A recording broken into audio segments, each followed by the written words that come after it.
I recommend it to a lot of the members of of the members of the Discord and community to like do is like the different school photographers like that. It's like I'm not saying it's a bad job or whatever, but it's a great experience getter. Like it's not like the job that you're like, Yeah, oh yeah, my yeah. god, for the rest of my life I'm gonna do this. No, no, no. It's a great experience getter. Like it's a great starter to get you into the mindset of like, okay, this is what I want. This is what I want to get experience in, and it helps you like basically learn in the field, but also learn the bad things first. Like you learn, you get to feel all the, I guess you'd say like the bad parts first, before you start feeling like, I guess, the more so good parts. Because bro, like when I was doing preschool photography, like I'm dealing with kids, you're getting people throwing up on you, you're dealing with like, not throwing up on you, but like just throwing up in the situation. Like how would you deal with that?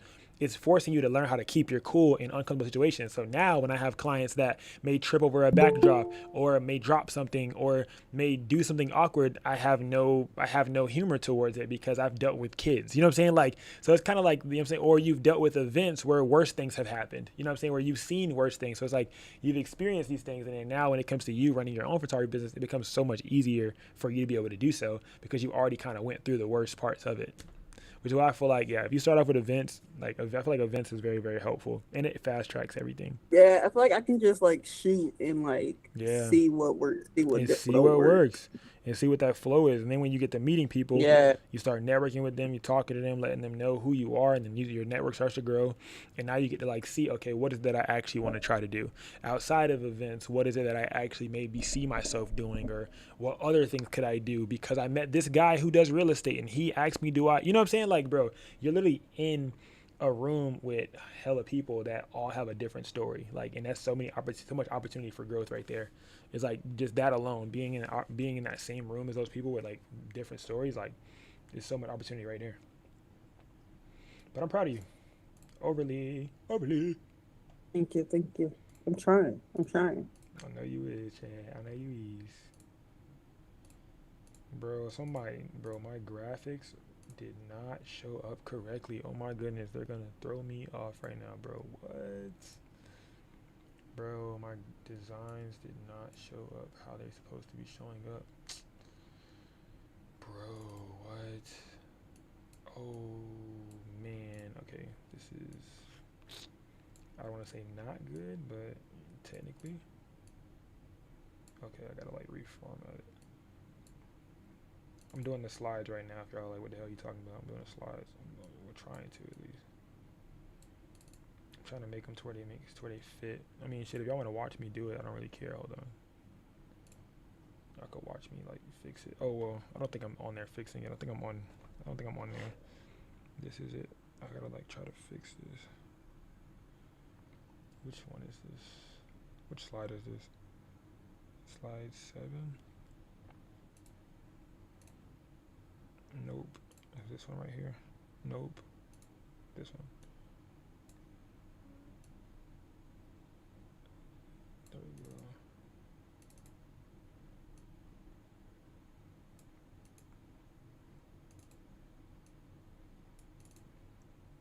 There we go. We got a light class today. Shit, ain't nobody in here.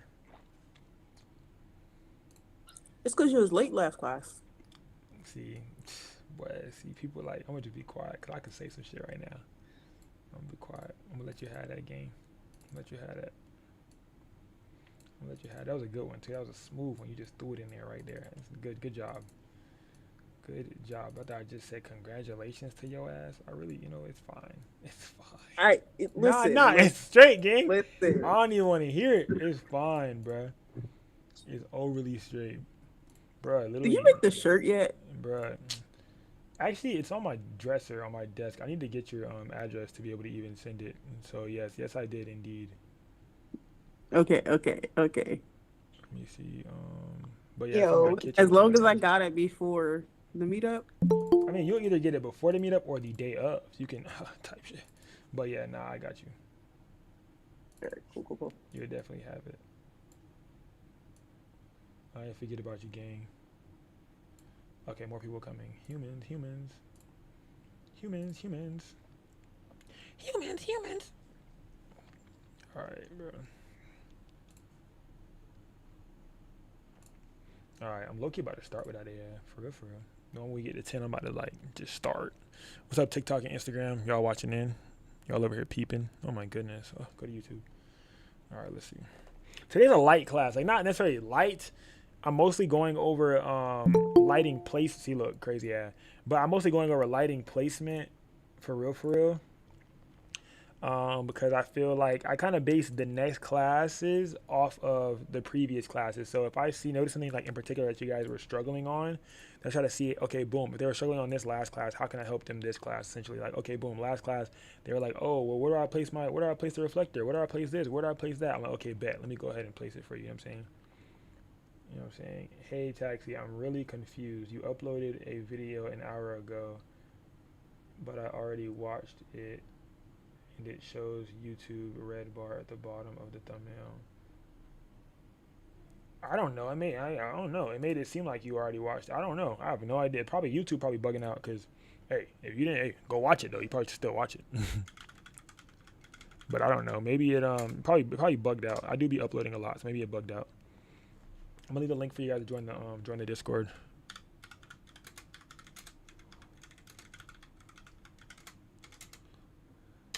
Yeah. I ain't gonna lie, bro. Between me, y'all and whoever the other two people is watching, bro, I'm about to go back. I'm about to get back. I'm about to go. I went to Taxi 2.0, then I went to 3.0. I'm about to go back to 1.0, bro. I miss YouTube. So if I make less bread because I'm able to do less clients, but I could do more YouTube videos, that's just what I gotta do, bro. Cause bread don't bring me fulfillment, but definitely educating and creating content bring me fulfillment, bro. So I gotta go back to doing the thing that make me happy and shit. Cause I've been overly swamped with clients, and it's like that's cool because it makes you like more, and it's like oh, great problem to have. Like I know some of y'all are thinking that, but bro, I feel like depending on what your end goal is or your end goal of fulfillment is, I feel like everything changes based off that. Like with my end goal not being like servicing clients not being my end goal, and my end goal being like being able to create for you guys and like make tutorials, be able to help you guys get better at photography and stuff. But that be my end goal. It's like not having time for that really hurts my heart. Like, and that's kind of where I'm at right now. It's like a rock in a hard place right now. It's like, damn, I want to be creating videos for you guys so bad, but it's like I'm backed up on like clients. It's like not even backed up, just had like boom, you do a client and then you finish in that same day. Boom, you got 3 more tomorrow. It's like, damn, when do I actually have time to create tutorials for like my community? When do I have time to actually create, the videos and answer questions that everybody's asking in the Discord? Like I miss being active in the Discord. I miss having more time for you guys. You know what I'm saying? So little shit like that. Like I want to be able to like get back on that tip to be able to like be back a part of my community. You know what I'm saying? So yeah. But we getting it. All right, everybody here that's gonna be here, that I'm about to start.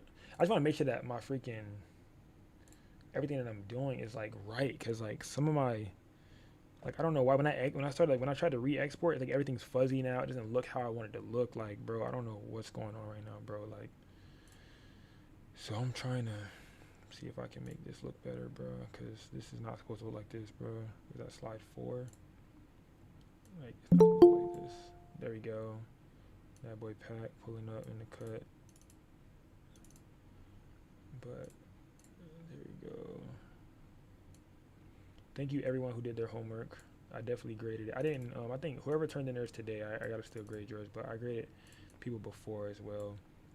Assignments will be slowing down as well. BT Dubs. I'm gonna still give out assignments for people who want to practice, but I don't know if I'm gonna be giving out grades because I think I'll be wasting my time grading stuff. So I'm probably gonna just create like what's the name? I'm probably gonna create like what's it called? Let me see.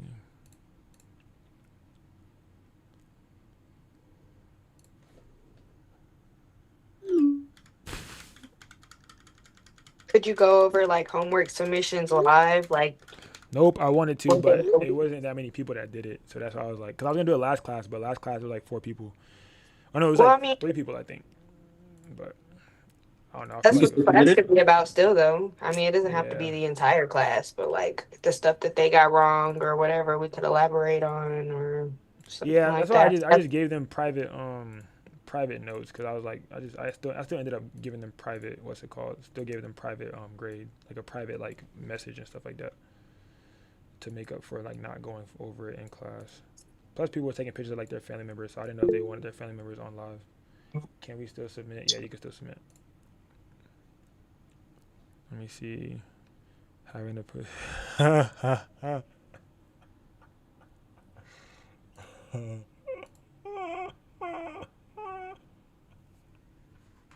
Sorry. Oh man.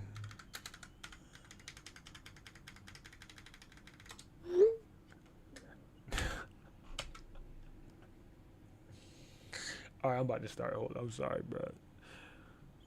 This. Okay. Let me think.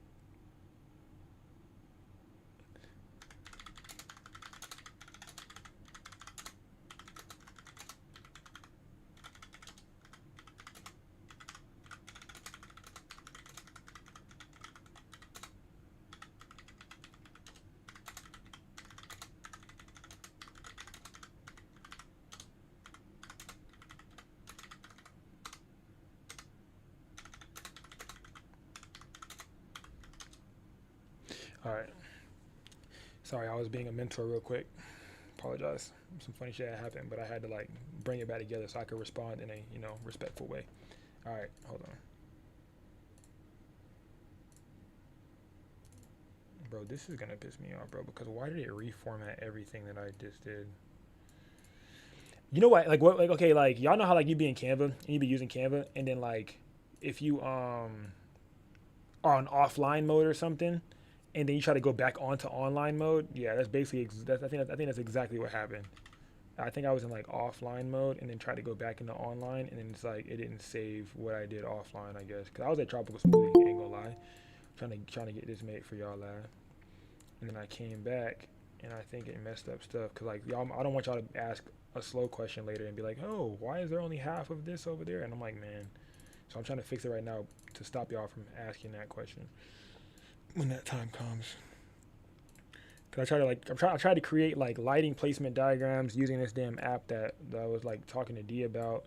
So I'm trying to see, I was trying to like create different like little diagrams for y'all for it to make sense.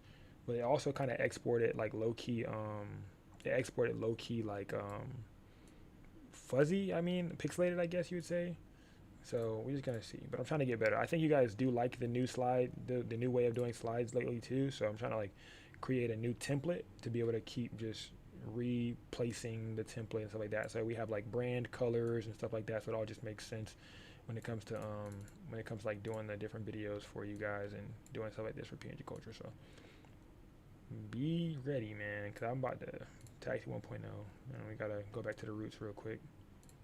Got to go back to the roots. I miss dropping a video every day, bro. I know whoever remembers, I know y'all remember, bro. A video a day on YouTube, bro. I used to be going ham. I miss it. All right, I'm gonna start class. Hold on. I know. I'm sorry. I'm trying to make sure because somebody's gonna ask a question and I'm gonna be like, if I could have just fixed it before, then y'all wouldn't have the question to ask. So let me just try to fix this right now. Okay, bet. There we go. Bruh is going through it right now, bruh.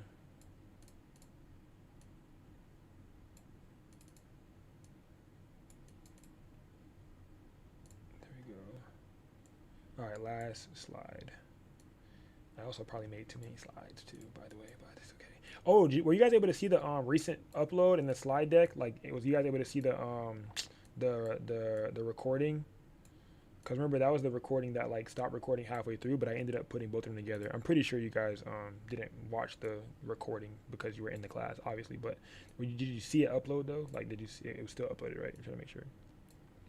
And then I think I uploaded the slide deck separately for you guys to be able to view. I know Dapper had requested to be able to see the slides after after that class, so I had put it in there for after that class.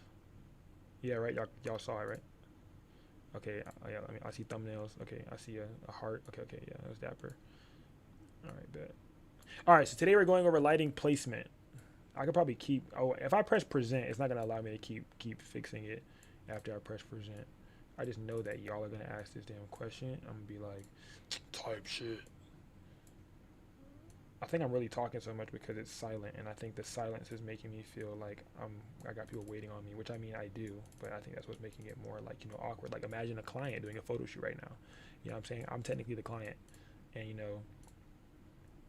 well, no, I'm not technically the client. I'm technically the photographer right now, and you guys are the client. You know what I'm saying? So I have to like try to bridge that gap between silence and uncertainty to make everything feel a little bit better.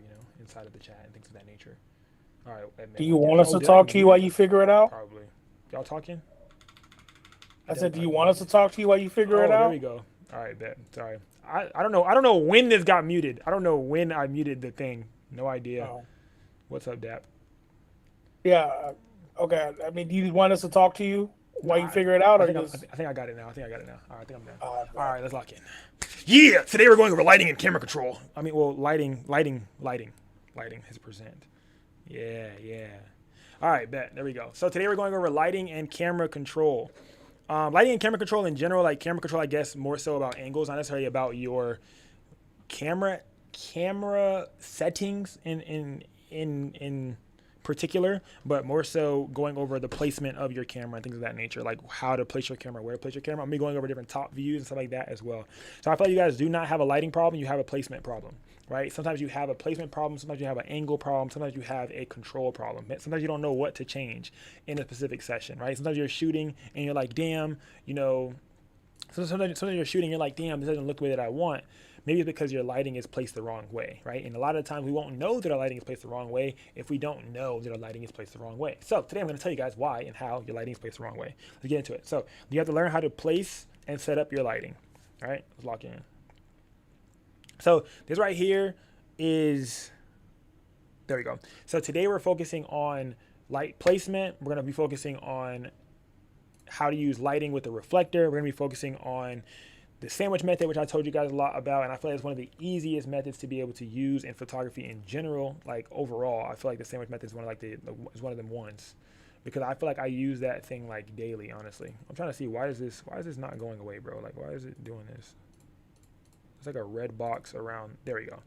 All right, and also gonna be going over 2 light setup, 1 light setup, and then over RGB and gel lighting, as well as controlled lighting and controlling the light spill through grids and things of that nature. This is a sit down vibe. I'm not in the studio today, but I want to kind of talk to you guys about it because a lot of you guys asked last class about, RGB and gel. How would I place it? Where would I place it? How does that make sense? So I'm trying to figure out how I can make it visually understandable for you guys to be able to visually digest it. You know what I'm saying? So with that, I'll be showing you guys how to essentially stop guessing where to put your light at and then knowing exactly where to place it, and you can place it with intention. I feel like the overall thing about PNG University is showing you guys intention, helping you be more intentional with your lighting placement, right? So right here, as obviously you see from a top view, you see a key light in your subject.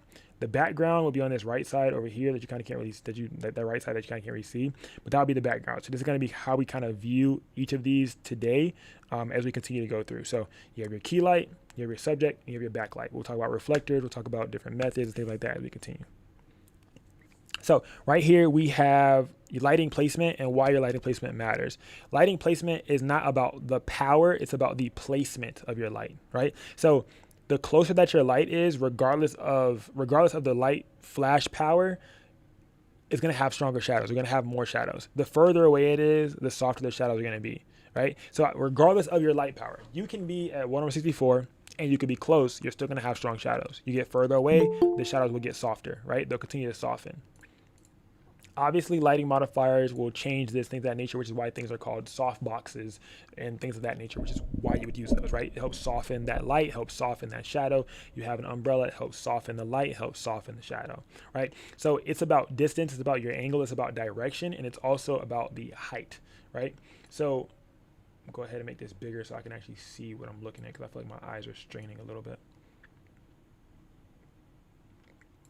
All right, so moving a light, even just moving the light, literally just a foot, can completely change the shadows, can completely change the mood, right? So if you ever change the shadows and the direction of the shadows, or the presence of the shadows, if you were to get rid of all the shadows, this will completely change the overall mood of how the photo is presented to your viewer, right? If you present it to your client, which overall the goal is to get pretty lighting and make the lights look good so our client chooses you, right? So a client comes to you over your quote competition, right? Over the next person, right? They're looking at 2 photos, they're looking at two pages, and they're like, I want this photographer or this photographer. The overall goal here is to capture light, right? So the whole goal is try to see how can you capture light in a style, right, that may appease to your target client, or in a style that may appease to you and how you want it to look for you in your photographic style, right? So closer, the flash, right? So this circle, the square is a softbox, and then obviously the circle person is a human. All right, we got that? Obviously, yes. So the closer that it is, the stronger the shadows. The further away it is, right, the softer the shadows. At any point at the time while I'm going through this, if you guys have any questions, you guys can raise your hands. All right. So as I continue to go through it, if you guys have any questions, you are more than welcome to raise your hands along the way. All right. No question's a dumb question. I don't care what you ask, I'll answer it. Next thing that we have is if you can master one light, you can shoot anywhere. Why do I say this? Because I do it, right? I love one light setups. I feel like one light setups is that OP setup. I feel like if you can master a one light setup either in studio, on location, if you can master a one light setup anywhere, you're really him, you're really her, right? Because it takes true control to be able to master a one light setup. To be able to be someone that can go somewhere and use one light, whether it's one light in a reflector, one light in a bouncer, one light bouncing off of a ceiling, one light bouncing off a wall, whatever it is, making the image come out looking clear with a one light setup, it immediately, I just feel like, makes you better. Because obviously I feel like life gets easier when you add more lights. But if you're able to make that one light stretch, you can truly show your skill set. You can truly say that you're surgical. So truly say that you're one of them ones, right? So I love it because it's a simple setup. You can have one light stand or you can have it handheld, right? You guys know me, I love handheld. So you could do one light stand or a handheld. If I'm at a location and I have off-camera flash and I have a controlled setting, then majority of the time I will do it. I would do it on a lighting stand. I won't do it handheld, right? Then you have the other way where if I'm moving around or doing a lot, I will be handheld, right? Whether I'm at a wedding, somebody's birthday, engagement, elopement, things of that nature, I'm handheld, moving around a lot. I want to see a spot to where I see a shot and I'm able to take the shot. But I keep all of these different angles, right? Fundamentals and direction of lighting and how to control that lighting in mind, even while doing handheld, because my hand is my lighting stand, right? So regardless of what, even when I do this one light setup handheld or on a stand, you still need to know where to place your light and how the angle will affect your subject based off of where you point or place your light, right? And obviously modifiers make things change a little bit, but we're talking about just pure light direction and control of that light, all right? So simple setup, way faster workflow, especially for me. I have a wedding tomorrow, right? Literally. So I was thinking about trying to find a way to do some behind the scenes or something, because I be doing little behind the scenes on my POV, but when I have my POV horizontal, there's only so much that it can catch because vertical sees everything. Then horizontal doesn't see so much. And then when I try to upload a horizontal video to YouTube, a vertical video to YouTube or a vertical video to Patreon, it does not look pleasing to the eye. So it's like, who's going to upload a vertical vlog to Instagram? Who's going to upload a vertical vlog to YouTube or Patreon? You see what I'm saying? That's where the complication comes from me. Because I've done a lot of those vertical, long form, vertical videos, and they're longer, but it's how am I going to try to implement that? So I'm trying to find a way where I could bring you guys along with the wedding probably tomorrow. Maybe I have a third shooter or something. I don't know, but I'm going to figure it out to where I can kind of try to get some from a BTS, or I might just set a little tripod up in the corner and just have it catch me, and then I'll do a voiceover for you guys. To let you guys know what I was thinking in that moment. Something, because I do want to bring you guys along on a wedding, especially to show you guys how I place my light, because I don't use a stand or anything like that, right?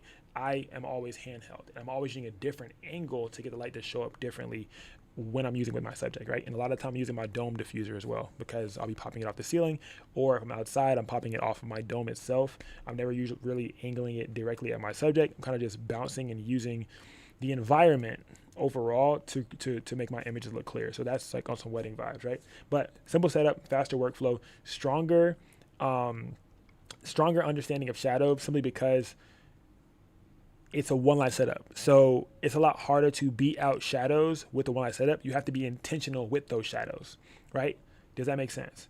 If you're aiming the flash at a subject, you're going to have shadows. If you don't have a reflector, you don't have a bouncer, you're not bouncing off anything, you don't have anything like that, you're going to have shadows, right? But you have to have a stronger understanding of shadows, because you need to know where that shadow is going to lie when you aim that at the subject. Obviously, if you aim the flash directly at the subject, it's going to lie directly behind them. If you have the flash off a little bit, like 45 degrees to the left, it's going to be 45 degrees to their right in their backside, right? You guys understand that. That makes sense. And then obviously when doing a 2-light setup, you will put the other flash, sandwich method, not adjacent, but diagonal, I guess you'd say, across to where that shadow side is to lessen those shadows. And that's that sandwich. All right.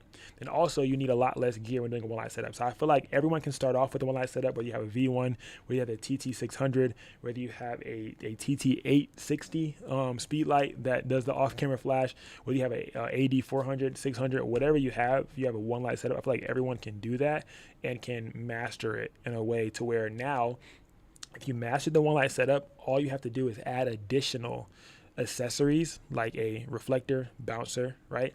Or a different, lighting modifier, or a different softbox or things like that, right? To the situation, right? To be able to change that vibe. Or then all you have to do is add in extra sources of light after you master that 1-light setup. I feel like when you jump into the field and you're immediately like, oh, I'm gonna try 2 lights. Let me immediately try 2 lights.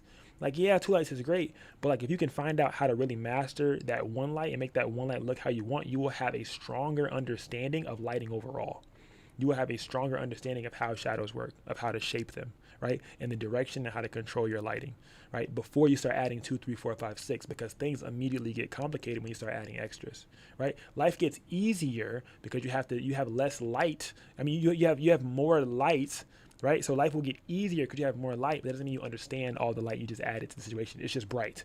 Like now you just got just bright light. You know what I'm saying? So just master that one. That doesn't mean if you have 2, don't use both whenever, but just test yourself sometimes. Like tell yourself to only use that one and see how you can make that one stretch, right? So 1-light placement, the important factors you have to always think about and remember when it comes to a 1-light setup is the distance from the subject, right? The height of the light, and then the angle of the light. All right. So one of the most common setups was I tell you guys that 45 degree. So it's right in front of your subject, but it's 45 degrees angled down. That's one of the simplest ones. I showed you guys in person, right? In class, live with the model, with the subject, taking pictures, showing you guys that. If you haven't, go back and watch those replays in class. All right. If you guys aren't in PNG University, join PNG University. Links in the bio, right? If y'all are in PNG University, duh. But everybody else that's watching, if you're not, join that for you to be able to watch those replays, right, of the previous classes. So as you guys can see, to the right we have, do I have my pen? To the right we have, is it gonna let me draw on it, bro? I don't think it's gonna let me draw on it, bro.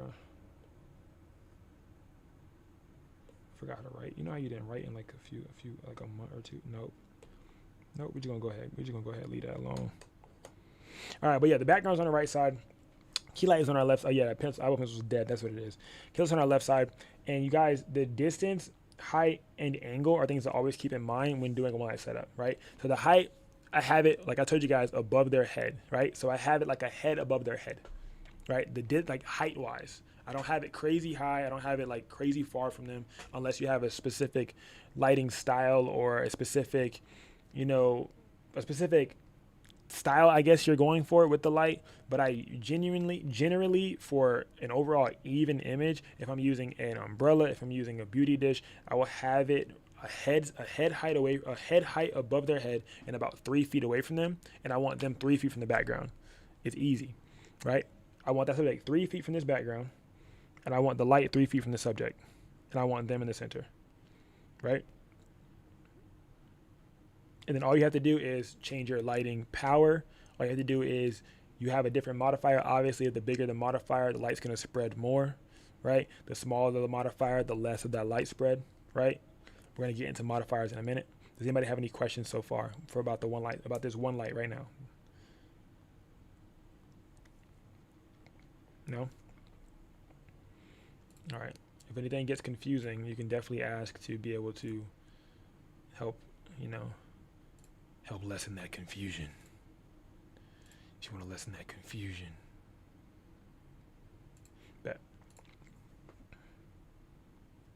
So distance, height, and angle. What just happened? Did you just ask me if I want to draw? I don't feel like drawing. I wanted to draw, but you didn't want me to draw. Okay, I got to swipe now? Go to the next slide, cuz. brother. Oh, now you want to work. Alrighty. You're fake. All right. So now we're going on to the one light plus reflector.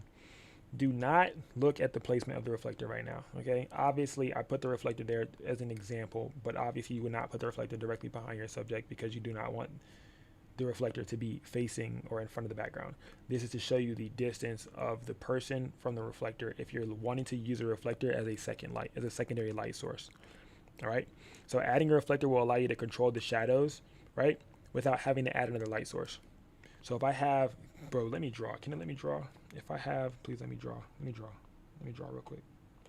All right, so if my key light were right here, my reflector would be right here. Bro, gang. There we go. You guys get what I'm saying? I have it across myself. I'm sandwiching, right? To be able to lessen the shadows on that back side of the subject, right? In relation to this background. Y'all see the background? All right.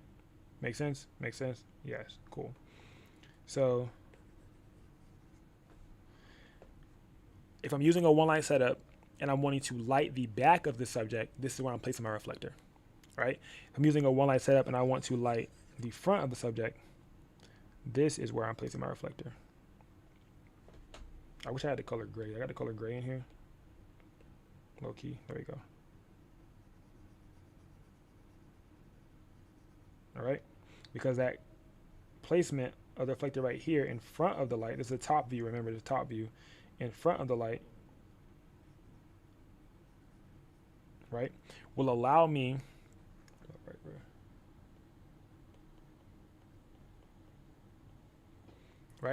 will allow me to boost up those undershadows, right? I would have no reflector back here in the back, but I would have a reflector in the front and I have a key light at that 45-degree angle, right? This is one of the simplest lighting setups. One reflector, one light. You could use a beauty dish or an umbrella. All right? With the beauty dish, you have to back it up a little bit more. Depending on the size of your beauty dish, you have to back it up a little bit more because it's a smaller lighting modifier. The smaller the lighting modifier, if you want it to hit a larger area, a larger surface, or a larger portion of your subject, you need to back that light up more because it's smaller, right? The larger the lighting modifier, it can be closer, but still get a lot more coverage, right, on your subject, even though it's closer. But it's because that modifier is bigger, all right? And when that lighting is closer to your subject, it can be at a lower power. It does not have to be as that high of a power because it does not have to travel as far. Does that make sense? Yes. Quick little screenshot and shit. Because what that light's going to do is, from this reflector, it's going to bounce onto your subject. All of this back here is still going to have that shadow, but everything from here forward will be lit, even on the sides of your subject. But everything towards the back will have that darkerness to it. All right? Cool. Go ahead. I was waiting for a question. Hey, Brittany. This is Brittany, by the way.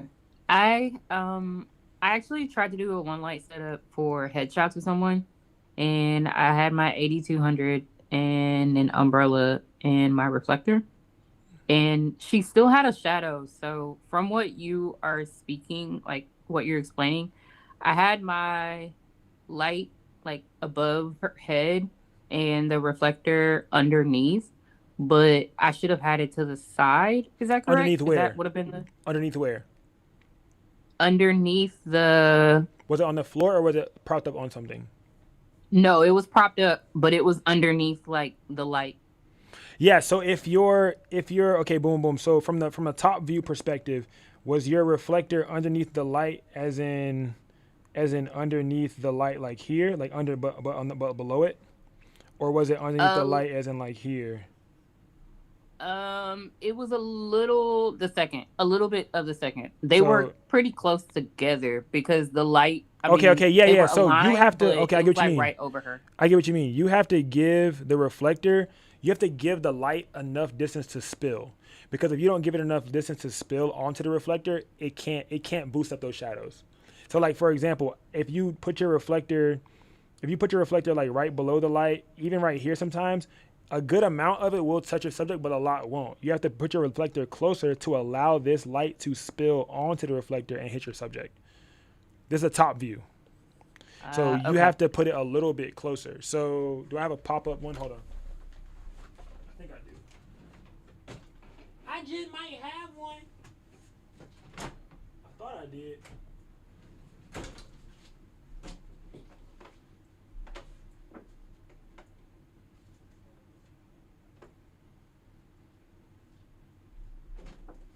So, prime example, right? If, right, so,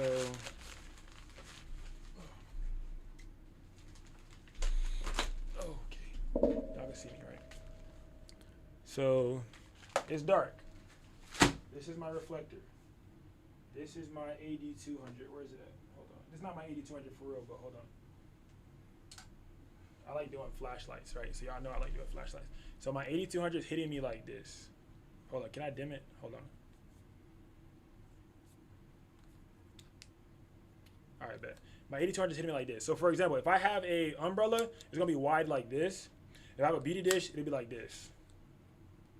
Like less spread, right? So if I have my flash here and I have my reflector here, right? Or if I have my reflector here, you see how it's not even touching the spill? Yeah. I gotta put it closer to touch the spill. You see, look at my beard, right? So my beard's not lit. Now my beard is lit. You see it? I have to put it closer to touch the spill. If I don't put it more in the middle, it can't touch the spill. But the thing about using flashes is you can't see it because it's not a continuous light. So you don't really know where it's flashing unless you test it. You see what I'm saying? So if it were to flash and it's here, it's not touching nothing. Only a little bit. You see like a little piece of that reflector's touched. Like the very little piece. You got to bring it closer to your subject for more of it to get touched. Make sense? It does. Is there a way when you say test it that you can? So you can do one of two things, right? You can turn your modeling lamp on, one, depending on how much light you have in your situation. If you have a lot of ambient light, your modeling lamp won't work. If it's dark like this, your modeling lamp will work. But that's one way. Way two is taking 3 test shots. Take a test shot with the reflector, cause I know the distance about now for my reflector. Now all I have to worry about is angling. So if I have my reflector flat, sometimes it will hit a little bit, but a lot of it won't hit. But sometimes I have to angle. Let me see if you can see the side. Sometimes I have to angle my reflector more towards my subject for the light to actually hit and bounce.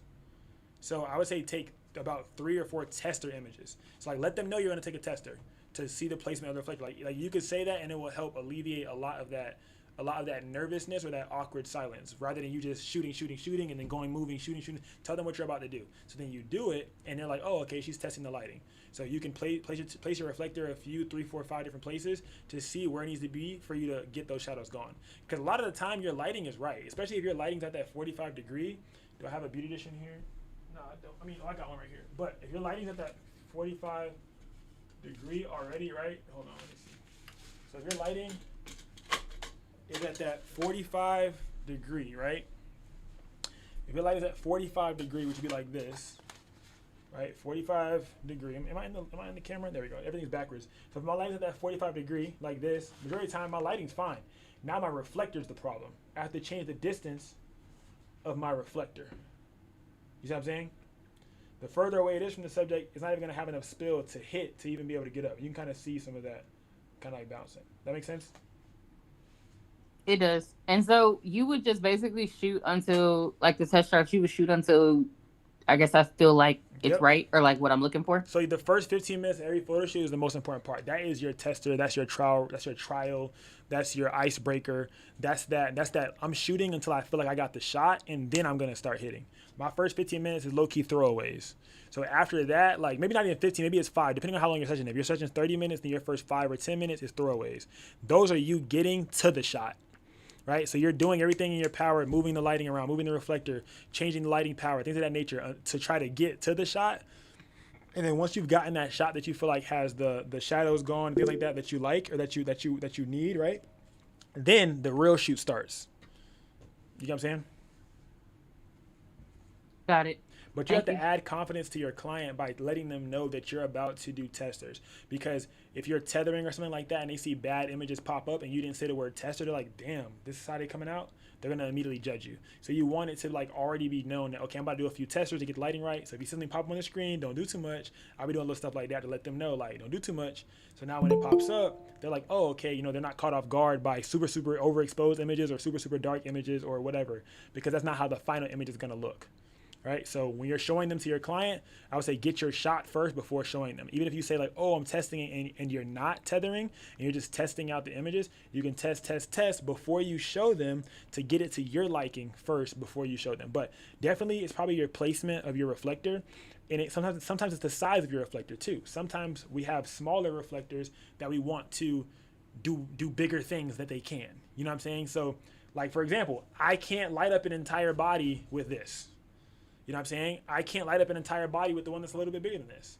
But I can light up an entire body with one that's the size of an entire body, right?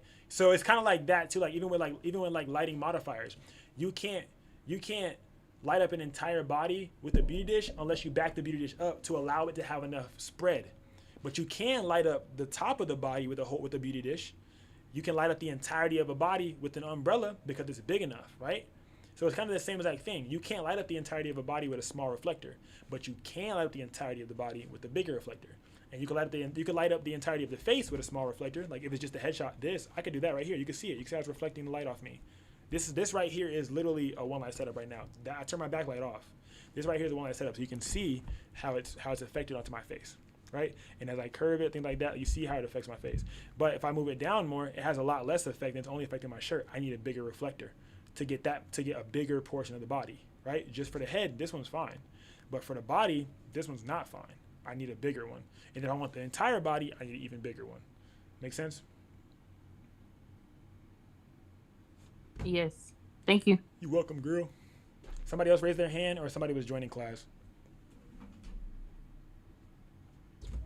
That might have been me. I accidentally Oh, no, you're pushed the good. button. Reflector! But yeah, that's how I keep this little bad boy, you know what I'm saying? For what? No idea. I was gonna start I was gonna start putting them in y'all t-shirt orders, but then I stopped selling t-shirts. I was trying to find like a way that I could like get a whole bunch like in bulk, like really small ones, to be able to put in y'all orders and stuff to help y'all do white balance, because the back of it was like a white balance thing. I was trying to do a lot of big things for PNG Culture, but I didn't have the funds to do that shit when I first started. So yeah. Where's the bag for this thing? Hold on. I don't know. Oh, it's right there. Any more reflector questions? Anybody else got a reflector question?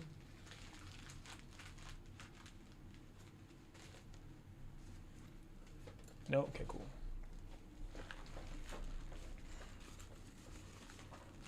Pull up on a kid.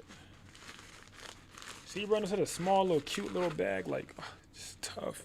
All right, let's lock in. Bow, bow, bow, bow.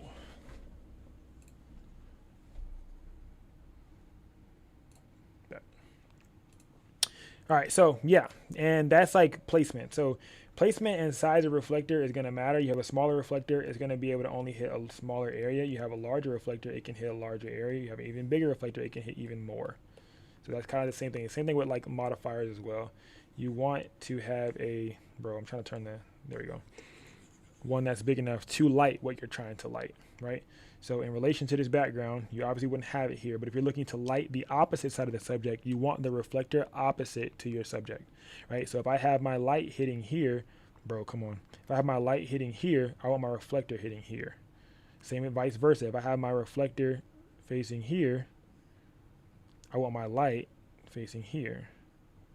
I think it just died. It's not writing no more. But yeah, y'all get the gist. Bro, go to the next thing, bro. Come on. Swipe. Oh no. See, bro, this is the ghetto. There we go. All right. Once again, reflector placement. Same vibe again. Literally just talked about the exact same thing, but yeah. So closer, you'll have a brighter fill. further, you have a softer fill. Same thing with that. I told you guys with the light. When your light is closer to your subject, you will have a brighter light, right? You'll have more light. You have harsher light, right? You'll have more light onto your subject. The further away, the softer the light will be, is what I mean, right? All right. So same with that vibe. And the closer it is, the brighter the light will be. The further away, the darker the light will be when it hits the subject. There we go. And right here, we have the same vibe for that softer fill versus brighter fill. If that reflector is closer to your subject, you have brighter light hitting that side of your subject, right? If it's further from your subject, you have less light filling away from that subject. Make sense? Makes sense. All right. Bro, I be trying to erase. I don't be trying to scribble. If you scribbling, I be trying to erase, and it be doing the opposite of what I wanted to do. All right, so now moving into two lights, a two-light setup, all right? A lot of the time, that backlight, people call it rim light. I be calling that bad boy a backlight. Sometimes you call it a hair light, depending on the placement of where you place it at. If it's directly for the hair to get that light to shine through the hair, it's always different, right? But this is the same exact kind of setup how I just showed you guys with the one light, right? The one light with the reflector. Now you're taking out that reflector, and now you're using a second light in place of that reflector, right? You're going to be able to get more power off because this second light is an actual light source, right? It's not just a reflector where it's reflecting the power of the light that you initially shot off, right? It's now giving off its own power. It's giving off its own lighting power, all right? So two lights unlock an entirely new level of control. They are better for subject separation. What is subject separation? When you're trying to separate the subject from the background. So when I do VFX shoots or I do composites, right? Why did I say it slow? Because some people, you got to pronunciate, you know what I'm saying? When I do composites, right, I will do that to separate the subject from the background, right? You said I need to read that a few times. So I do that to separate the subject from the background, right? Because what it does is when you light the background of the subject and you light the subject itself, it adds an extra layer of space because you add light there, right? You put light in between the subject and the background, adds an extra layer of space. It makes it easier for you to select the subject or remove the subject from the background. This is why people, when they do green screen effects, whether it's video, photo, when they do green screen effects or do video or effects where they want to remove the person from the background, you have to light the background either separately or light the back of the subject separately from the main light to be able to detach them from that setting, because you need a layer of light in between to be able to even remove that person, right? So when you're doing VFX work, things of that nature, if you guys are ever you ever do a quick selection in Lightroom and you're like, oh, quick select, right? Like right click, quick select, and it doesn't select the subject perfectly, it's because you didn't separate the subject from the background enough. One, or two, the subject and the background's colors are too complementary, all right? So keep that in mind as well. Sometimes the subject's colors are too close to the background color, and you should have probably used a different color. I use white all the time when I do VFX. I used to use green, but then if my clients wanted to use their raw images, they weren't able to because they're on a green background. Like, who wants a green background? So I use white now, and I just separate the light between the white because I can create the background, the back of the background to look any color that I want to separate them from that background, right? Because I can use gels, things of that nature. Oh my God, gels. We're going to get into it. I put it in this slide deck as well. All right. So it gives you more depth. We were talking to a member in there right now, I think it was Digi, and we're talking to him about adding more depth to your image, right? So a lot of the time, if you were to take this light right here, right? So being that this light right here is let's say it's angled, let's say for example, if it's pointed this way, right? That light is pointed this way, it's aiming at the subject. It has no room for spilling on the background at all, right? So it's aiming at the subject. So the background's color stays whatever color it is, right? It may get a little bit darker because there's no light onto it to illuminate it more, but it is still lighting up that subject, right? I mean, it's still lighting up that subject, but it's not lighting up that background. So now they're separated, right? It creates that depth. If you were to take this light, right, and you were to instead aim this light, right? If you were to instead aim this light at the background, you are now lighting up the background and illuminating the background. So now if that background is white, it's going to be really white, right? Sometimes you want this, sometimes you don't. Sometimes it looks like heaven, right? If you light it up white and you're using like just an open softbox or a raw flash, it's going to really light up that background. right? To where the background now becomes a bouncer because the background's white. So it's illuminating off of that background now. Now you just created a really, really big bounce. So now the light is coming, it has just soaked into this white, because white does what? White bounces. If you've learned it from last classes, y'all remember. White bounces, silver reflects, right? Black absorbs, right? So this white is going to bounce that light everywhere. And now the entirety of the back of your subject is going to be lit up. Lit up so much to where it gets washed out and they look two-dimensional, right? There's no depth. They sort of look two-dimensional, right? So that is what happens when you aim at the background. Sometimes you want that. Sometimes you don't want that, right? So you got to keep that in mind when you're doing these types of shoots, right? But it gives you more depth, definitely a lot stronger highlight control, and you can also balance the highlights and shadows independently. What does that mean, right? If my key light, if my key light was at 1/64 power, right? And my rim, if my key light is at 1/64 power, I want my rim light at half of that, right? Half would not be 1/32. Half would be 1/128 as that backlight. I want less backlight than key light. I want less rim light than key light. Make sense?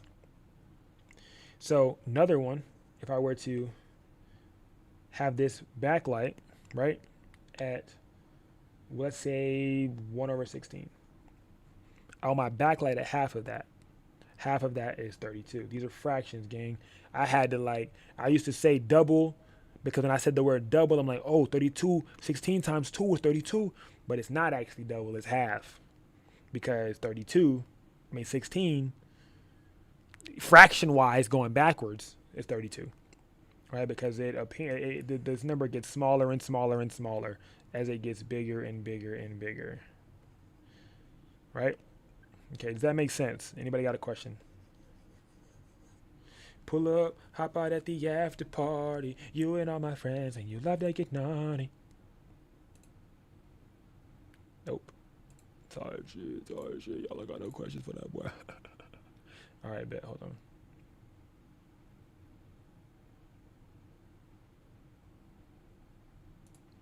Bet. Next. This is one of my favorites. The sandwich method. Oh. So with this one, we have both of our lights are essentially,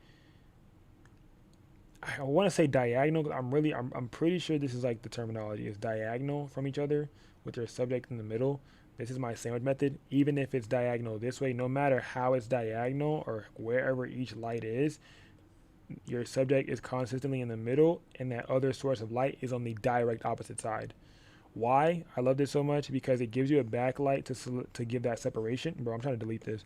It gives you a backlight to add that separation to the background, right? It helps center your subject because the same distance that your backlight is from your subject, the same distance that your front light is from your subject. It's an equal sandwich, all right?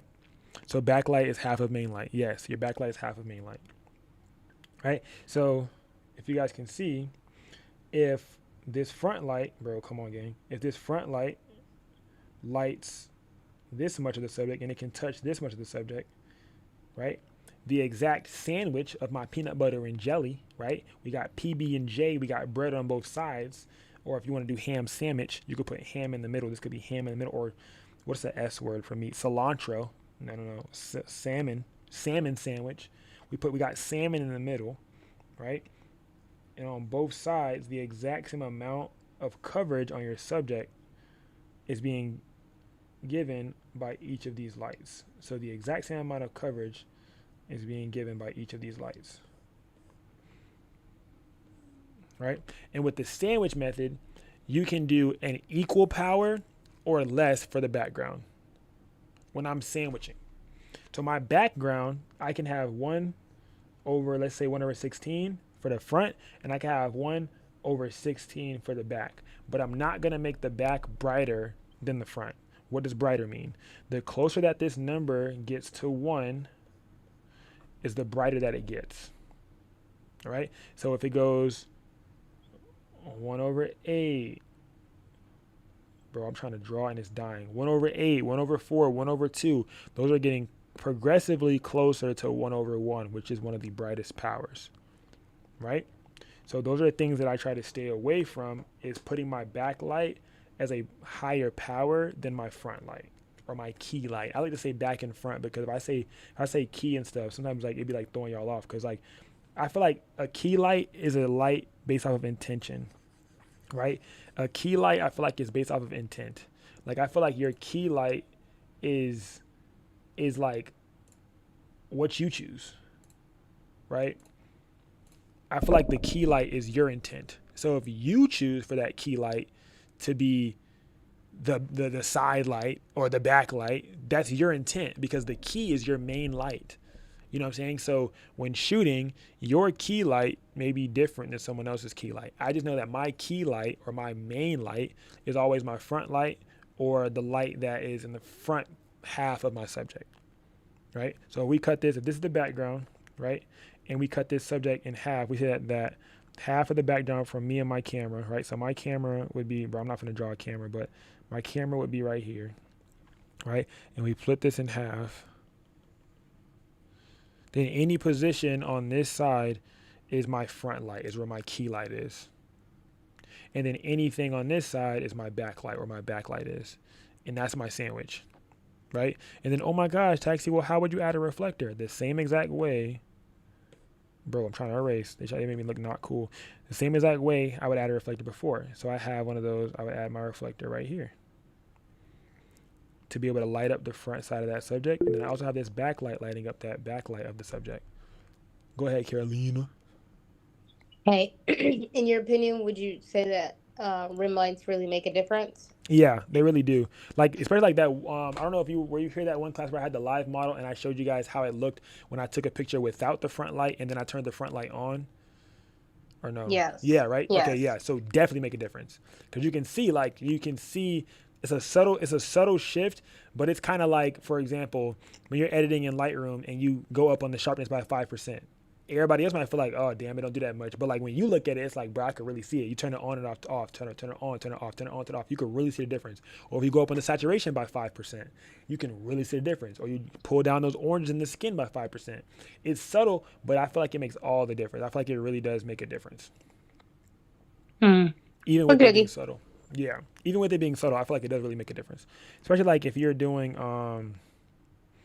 like anything like creative wise too, it helps out a lot, like especially with removing the subject from the background and also like giving them that extra, I guess, that extra fullness, making them have a little more depth to them and not looking super flat. Because if you only have one light in the front, I'm not saying that you need to like upgrade immediately, guys. I'm just saying like as you continue to progress in your photography journey, if you, bro, I'm trying to draw. Okay, if you only have one light in this front half, it starts to make your subject look two-dimensional.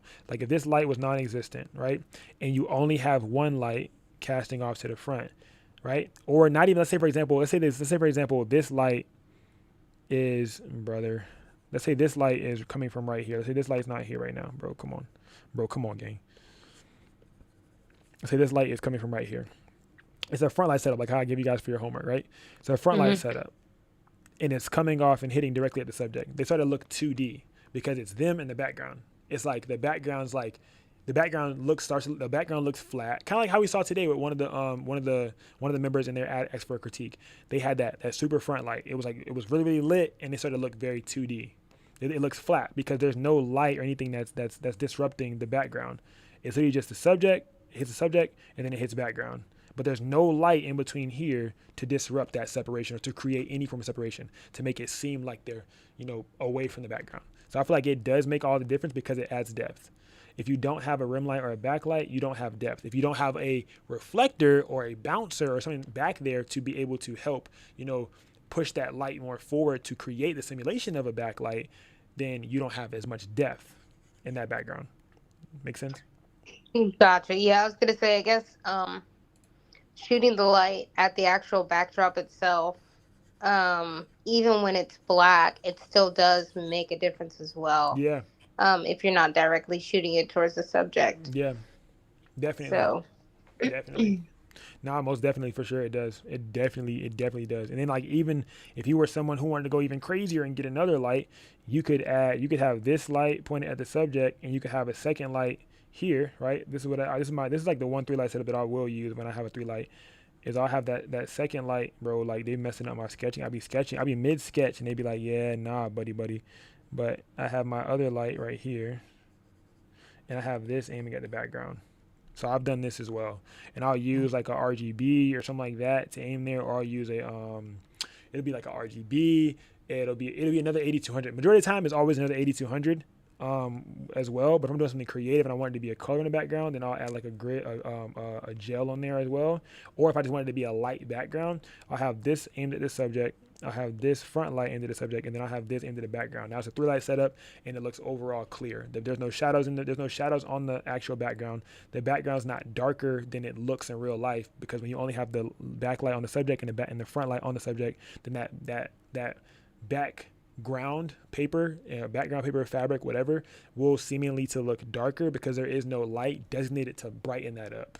So that's where that backlight comes in. If you want to have a third light, will be lighting that background, but still out of view of your camera.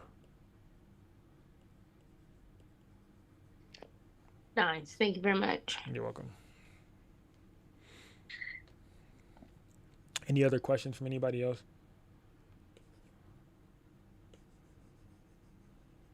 He said, I love depth because I love depth because of you. I check for it every single time now since I started at PNG University.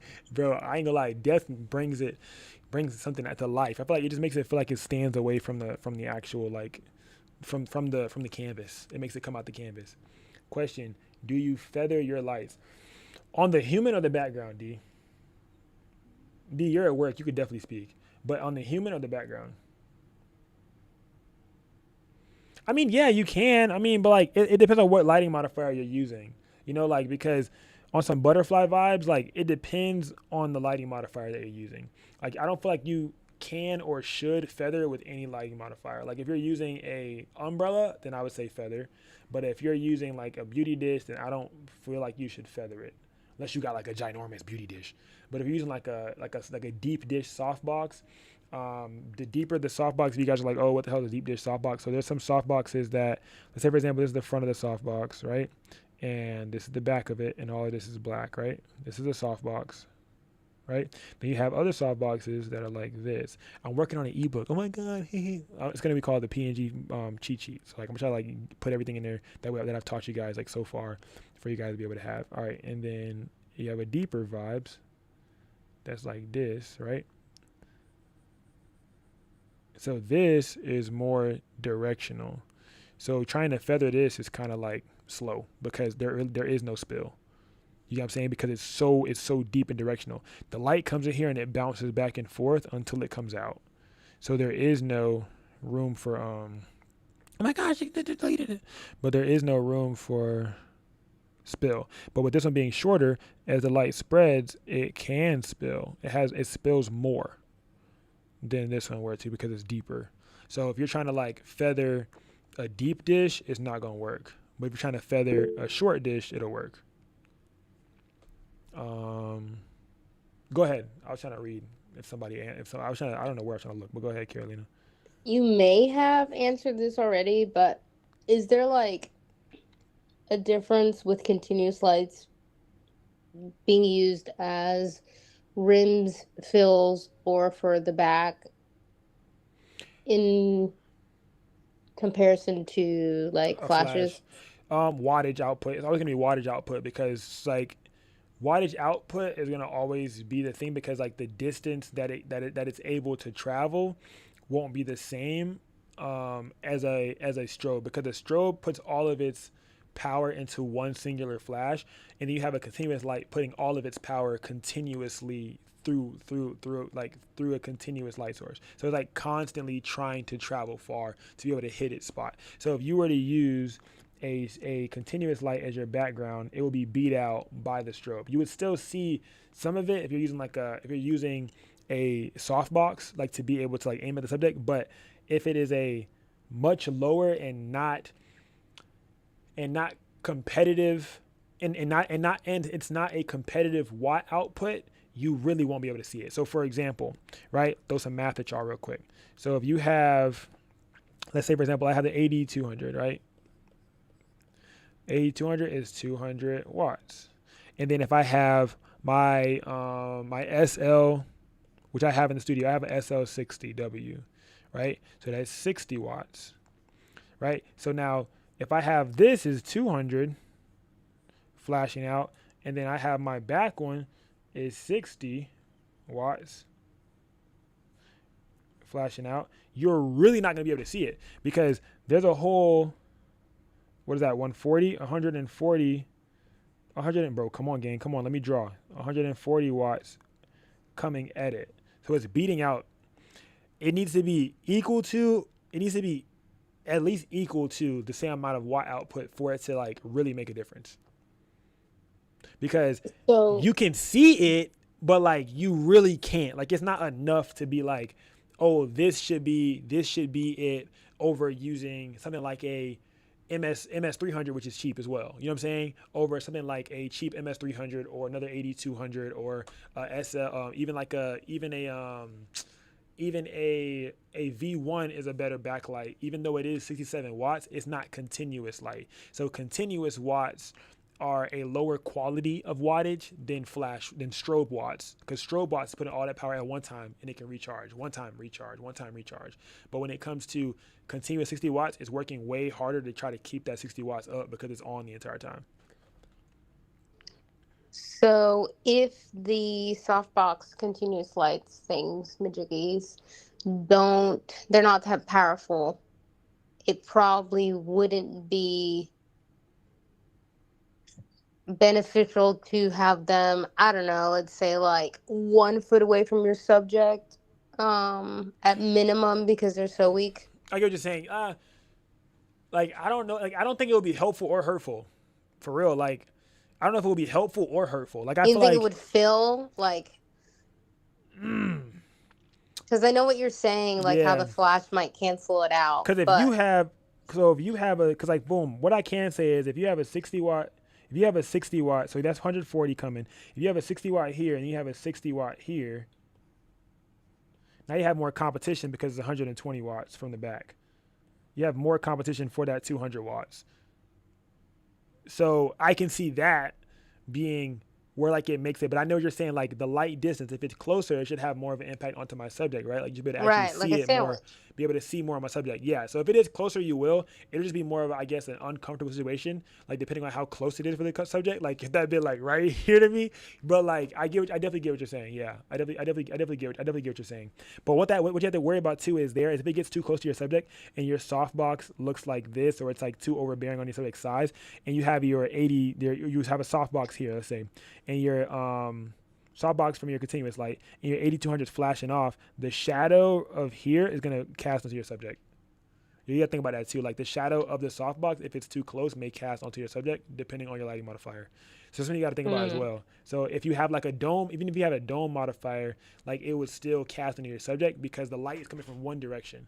So like prime example is when I try to like do real estate photography and I try to point my my flash at the corner of the ceiling, you'll see the shadow of the ceiling fan because it's still coming that direction, like it's wrapping around everything, but the ceiling fan is still in front of what I'm trying to capture. I'm trying to capture the couch over here, and I'm using the back of this wall as a bouncer, but I can still see the shadow of the ceiling fan. So it's kind of the same thing as the subject. If you were to shoot that at the subject, you're still gonna see the shadow of these light. If the softboxes are too big, you'll see the shadow of those softboxes that are on the side of your subject. But if it's a competitive watt output and it's the same distance of the subject, it'll be more beneficial for you for the back one. So like that's why I have 60 watt lights in my studio. So I have two 60 watt panel lights as backlights, and then side lights I have 60 SL60W 60 watt studio lights. So overall that's 240. So 120, that's 240 watts of continuous lights in my studio, right? Of like for fill, I guess it's for feel, right? Even though I don't use them at 100% power. Soft boxes? What are those? What are what? Can you see my camera? Wait, hold on. Sorry, I gotta pull y'all back up. Yeah, so that's a softbox. That's a softbox, okay. and it's a light bulb as well. So it's not a LED or a, what's the name? That's the screw-in light bulb, right? Correct. Yeah. So that's that screw-in light bulb, and you have to see like what's that watt output for that as well. Okay. Yeah. So what are these? Are these soft boxes? Yeah. Because you gotta think Okay. about that with that protruding onto the subject too. Because like when it's really close, you're gonna get those shadows. You have to worry about those shadows because those shadows being too close to the subject, you can get shadows on the background and you can get shadows on the subject's face. So you have to worry about Right. that too. If they're too close, now it's kind of going against you, and now those shadows are gonna show up on the background. And now you can try to remove those. And now you just gave yourself more of a problem. Right, and or you have to put a backlight. Yeah. Gotcha. Okay. Of course. Gracias. You're welcome. Any other questions from anybody else? Bro, I be trying to erase and they be trying to make me scribble. I'm not trying to scribble, gang. I'm trying to erase, bro. Is it this? I think it's these. I bought some tips for these things, like a replacement tips, and I think that's why it's not drawing because it's on 27%. So I don't know why it's tweaking. All right, but yeah, again, sandwich light again, backlight with that key light, same vibe. That backlight creates that rim light effect, separates the subject from the background, and adds extra dimension and it adds extra depth to my subject. My key light is that primary light onto my subject's face, which is mainly where it's like pointed at. It lights the body up as well, and it controls the overall exposure of the overall image of my shot. All right, then we have creative lighting with RGB, right? So we have the RGB light lighting up to the background. We can have colored gels. We can have RGB lighting. We can have colored gels. RGB lights, LED panels add different mood and add different moods in as well, and it kind of separates that subject from that background too. You can have filters that can be placed over the lights to add some different cinematic colors and stuff like that. You can also add texture into it as well to have some, stylized backgrounds and things like that. Like you want to have like a window shade, like for sometimes we use a snoot, maybe use a snoot with a different gobo in it, and it could have a window shade and things like that as well. Been needing a good tutorial for this. Got you. So, for example, to get an even subject, what you got to do is, especially if you're going to do RGB, one thing that's non-negotiable. One thing that's non-negotiable is, hold on, let me see. I'm trying to draw. One thing that's non-negotiable, bro. Come on. One thing that's non-negotiable with this being the background, right? So this is the background. One thing that's non-negotiable here for your key light is a grid. That's a non-negotiable that I feel like no one tells you about. Non-negotiable. This key light needs to have a grid on it, bro. If you don't want this light to spill onto this background, you need to have a grid on your key light. All right? This could be a RGB light. This could be a projector. Right? This could be a panel. This could be an RGB light, panel, projector. This could be a damn spotlight. This could be a creative, whatever you want. This could be that, right? And this could be projecting an image. This could be projecting a color. This could be giving whatever to your background. But if you do not have a grid, then this will wash out all of this color, right? What happens is when you have a grid, the light concentrates and only hits your subject. Dang, it ain't gonna let me keep drawing. That's crazy. That's OD crazy. Where can I draw my finger? No, wow. But it only hits your subject, right? And doesn't spill past your subject. It only hits and stays on your subject. So now this entire space back here can be lit with whatever color you want. A whole different color. And now your subject is lit by itself, and now your background is lit by itself. A whole new version of the sandwich. All right. Go ahead, Carolina. You're going to hear me talk a lot during this because ahead, actually was using this technique for the event, convention, Comic-Con, whatever thing that I did the other day. First time ever. But I didn't use the grid. I brought the grid and I didn't use the grid.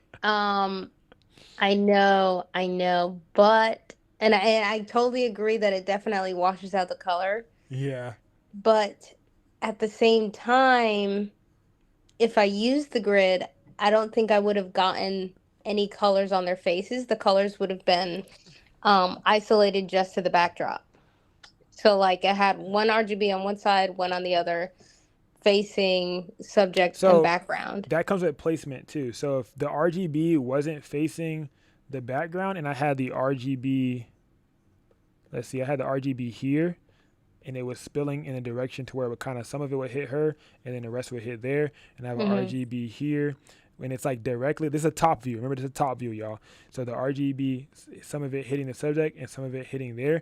It would merge onto the subject a bit, but the primary portion that is hit with the grid would still be lit.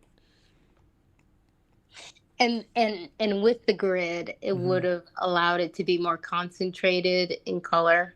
Yeah. Okay.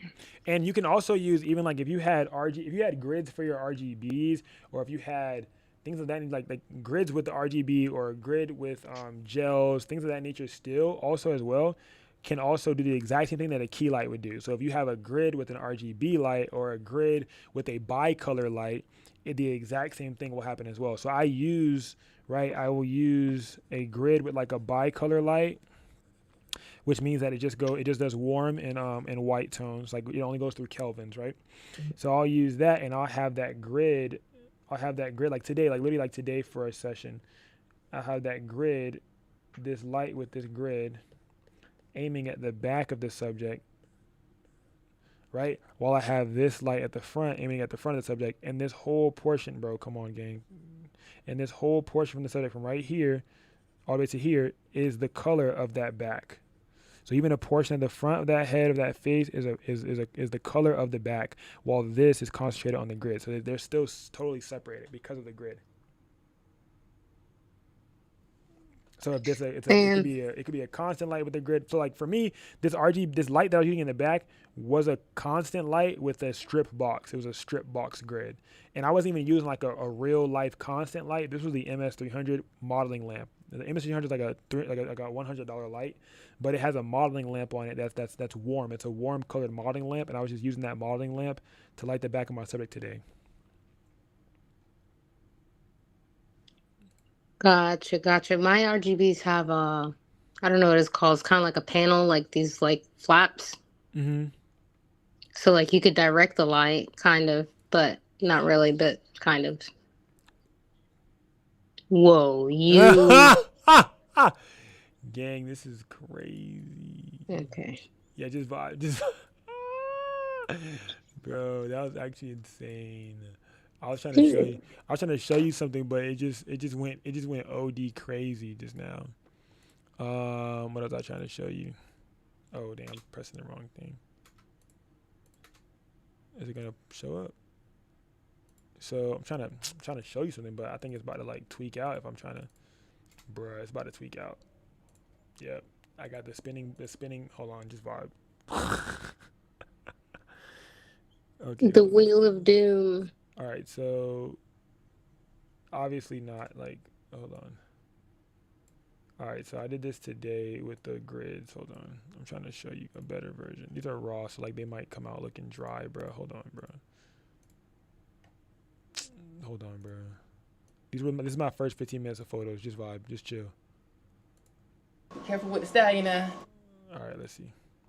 All right, so as you guys can see, I had grids. So I had a spotlight, then I had a gridded light. This gridded light, you see that orange? This gives that orange.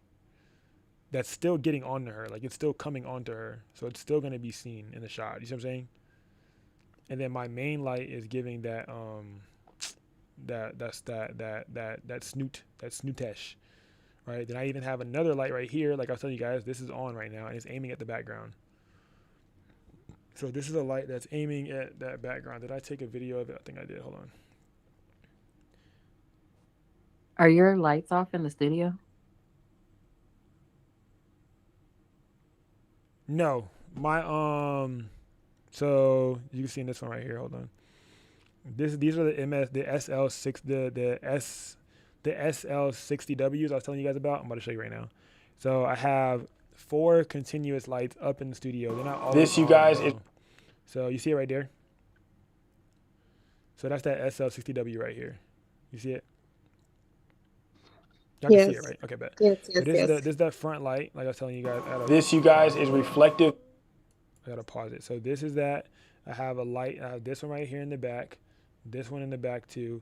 These are lights that I don't be using daily though. I'm just telling you like explaining what I was saying to Viper earlier about having I have 60-watt lights around the studio that are okay because they add up to 240, so they're able to wash out, blah, blah, blah, whatever that I was saying earlier. Just showing that. What lens do you recommend? 24 to 70. All right, and let me see. This light right here was on, and it was pointed at the background. So like just like how I showed you guys that 3-light setup, when I was like, oh, how I do a 3-light setup, I had this light on. It was not flashing though. I was using the modeling lamp just to add that extra sun look to it. So did I record that in here? I don't think I recorded it in here. Did I record it? I recorded it. I think I recorded it on that phone, and I'm on live on that phone. But let me see. So this is the one that I had. I'm about to show you right now. So this right here, you can see that I have. That's pointed at the background, and it's lighting up the Mylar. And then you can see this is the strip box. With that has a grid on it. This is the MS 300. I was not using the flash today. Like I literally was just using the modeling lamps of all my lights, bro. So yeah.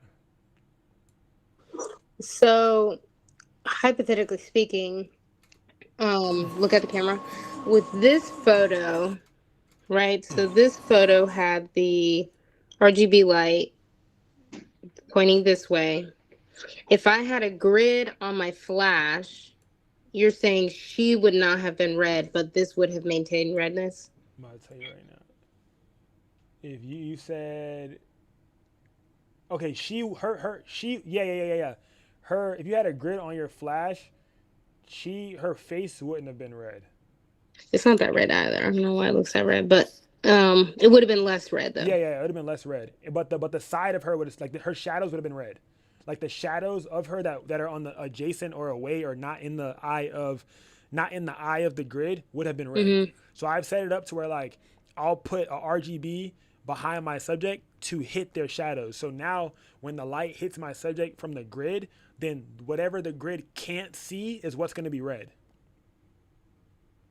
Okay. So like, for example, the grid's at the front of her, the grid hits her face, it hits her chin, it hits her arm, but it can't hit below her chin. So maybe below her chin is still red. Maybe below her arm the bleed, is red. Yeah. Whatever the rest is going to be red. Exactly. Wherever her shadows are is what's going to be red. Whatever is what, yeah, it's going to be red.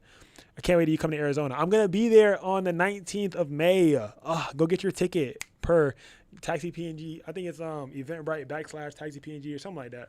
But go get your ticket. I'm gonna be there. You should definitely pop out for sure. We're gonna have some fun, man. I'm about to start doing more like general meetups, also like just meetups, like also vibe shit. Like I get a studio and we just have a shootout and have fun. You know what I'm saying? So that's the vibes. But yes, Viper, to answer your question. Okay, sweet. You're welcome. And then as you guys can see right here, like I was showing y'all can see this, right? So this is that MS300. I was telling you guys that wasn't that I wasn't used. That it was just the modeling lamp was on. So you said a modeling lamp, and then the background today, I did not use white. I used a cocoa brown, all right? This is cocoa brown Savage. So this is like a brown one, and then I put brown lights to it, so it gave that extra brown look, right? So I put that brown with the orange and yellow lights, and it made it more brown. Make sense? Yes, cool. So that's what I did today, MS300. It literally was the modeling lamp. I just took a video of me turning it on and off to show you guys the prop light. So I turned the prop light on, and that's how it came out looking in the background. So you guys can see off, on, off, on, off, on. So that shadow got hit with that. Literally. But yeah. And I'm trying to go to, let me see if I can go to the JPEGs, because showing the, JPEGs be like coming out looking a little bit better. All right, so yeah, y'all see them. So you guys see how that light from that grid is split from the other light. Because the grid claimed what it wanted to claim. And what the grid claimed was that left half of her face. But the other light is still coming from that right side of her face. And the shadows are still there and everything. But that grid is only on this portion right here. It claimed what it wanted to claim. Does that make sense? Or it claimed what it can claim. It claimed what it can touch. The grid can only touch that part. So that is what the grid claimed. All this orange is the grid. But everything else is the spill from everything else. The grid could only touch this part. So that's why only that is orange. Even like the little bit of this is orange too. But this isn't, because the grid can't see this. So this part of her, because it hit behind her shoulder, went over her shoulder, and then it hit her face and nose a little bit. But it did not hit in front of her shoulder because it can't see in front of her shoulder. Make sense? So See, senor. lighting placement, you guys, lighting placement. But the moment that she moved her shoulder, the grid can see in front of her shoulder because she moved that shoulder. She moved that shoulder. If they move the shoulder, I changed my white balance here. This is me changing my white balance. This is my first 15 minutes of doing it. I was like, you want this or you want this? You want this? You want this? She was like this. I said, no, you want this. And she said, okay. So that's how that went. I'd be like, no, you don't. They were like, I want this. No. I said, no, you don't. You want this. Okay, yes. I'm like, that's what you want because that looks good. All right, but yeah, makes sense. Cool. I'll be on the spot with the tutorials. With the tutorial, bro. Let me erase, bro. I need a new. Yeah, bro. See, I need to. Maybe I just don't know how to hold a Apple Pencil. Maybe that's the problem. I don't know. All right, that made sense. Yes, cool. I know. All right, on to the next. Pull up on the key. Yeah. All right, so once again, RGB lighting with the background. If you use a white background, this is really why I love RGB lights because RGB light gives you that background control, right? So if you use an RGB light on a white background, you can change the color of that background to whatever the hell you want it to be. If I use a red RGB, this whole background gonna be red. If I use a blue RGB, this whole background gonna be blue. I use green, it's gonna be green, right? And then I'll use my key light with a grid, totally separate. Like literally, there's like there's a imaginary line right there that separates the two of these. So this is being lit with one light, and they're being lit with a whole nother light. I love these, bro. I love these. Pack, does that make sense? I know you say you've been needing a good tutorial for it. Is this making sense to you?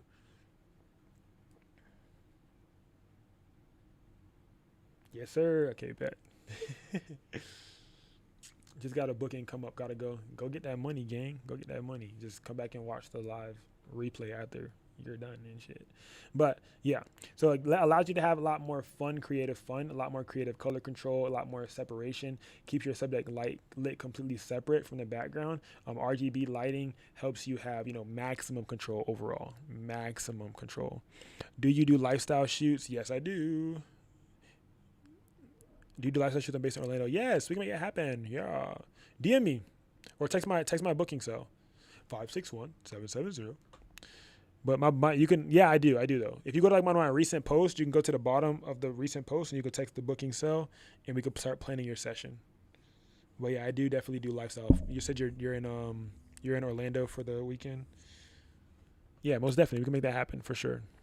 Just DM me. I'm on here with my students right now, giving them a little bit of a lesson. All right. Yeah, so create a couple of separation for sure.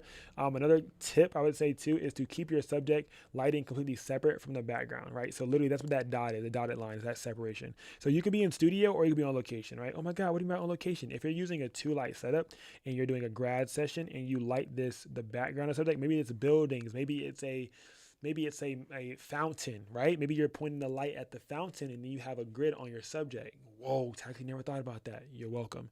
So you can have the back of the subject set up and lit so different. Like I've done this for prom. I will light the car up and I'll light the subject. I'll have one light for the subject and a light for the car. 2 separate lights, right? For higher end clients. But 2 separate lights set up, snap. What else will I do? When I'm doing a grad session inside of the library, I will have a light for the books behind my subject pointed at the back of the background. I'll have this light.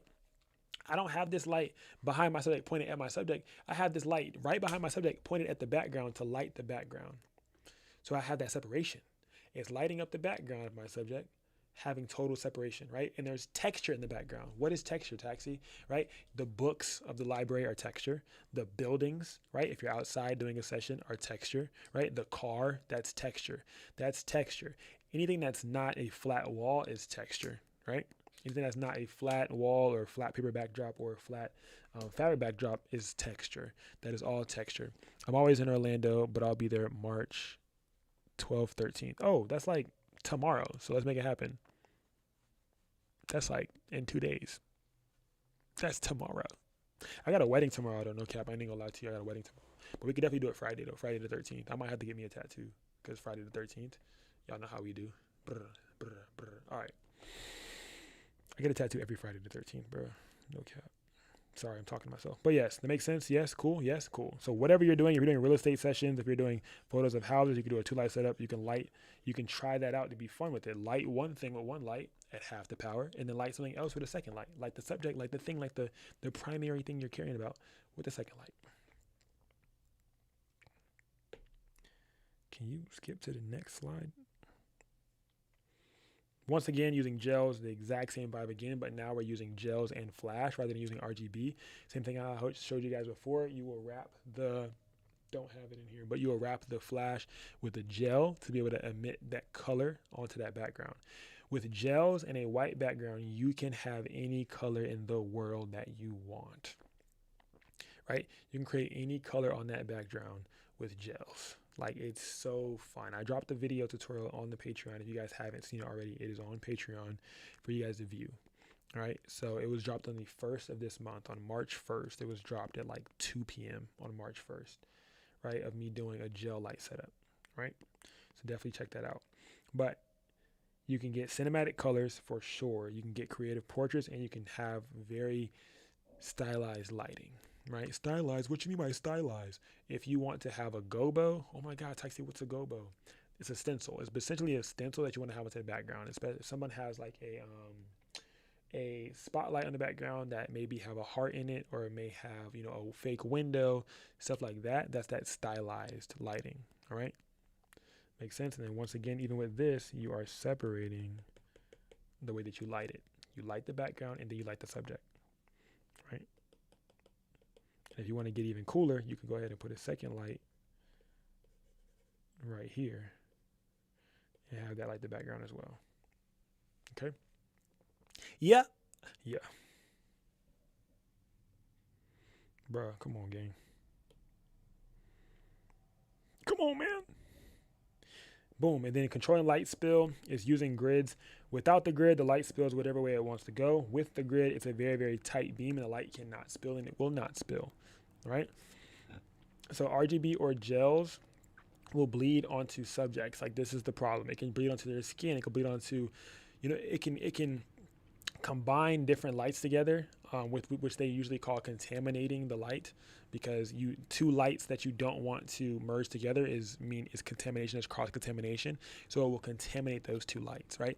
And sometimes you don't want that to happen. So if you have an RGB light pointed at your subject in the back, and you don't have a grid, it will wash out those lights, or it will contaminate those lights. If you don't have a grid on your RGB lights and they're both hitting each other, they will start to contaminate. All right. The solution is to add a grid to your key light, right? It will help tighten its beam and prevent any color contamination. Why am I using those words? Because those are the words that people use in books.